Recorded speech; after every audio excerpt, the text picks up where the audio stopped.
پرسیاری 47 دەڵێ من پرسیارێکم هەیە تکایە وەڵامم بدەنەوە بۆ بیرکردنەوەی ئایا خوددا بوونی هەیە بەڵگەکانیشم دەسەلمێنم بەڵام هەردوو دڵم کاتی خۆی لە پەیجێکی ئەلمانی بووم ویستم ڕێگای ڕاستیان نیشان بدەم کەچی خۆم تێکەوتم لەوێ چوومە دەرەوە ئێستا هیچ وەزح نییە تیایمە مامۆساجان ئامۆژگاریەکەم بکەیت چی بکەم دەبێ خوا ئیمانم لێوەربگرێ فکری زۆر سەیرم بۆ دێت دەبێت تووڕە نەبێ دەبێ بە بەندە قوبوڵم بکە زۆر بێزار بوومە مامۆسا خەریکە تووشی نەفس و شێتی ببم تکایە وەڵام برا بەڕێزەکەم ئەتوانی لەسەر وجودی خوای پەروەردگار کتێبی تر بخوێنیتەوە زیاترە گەیتە یەقین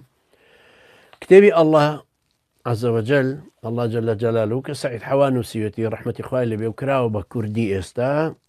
ئەتوانی کتێبێکی زۆر نایاب و چاکە بیخوێنیتەوە کتێبی تر ئەگەر بە عەرەبی بتوانی بیخوێنیتەوە کتێبی کوبرە اليەقینیات الکەونیە هی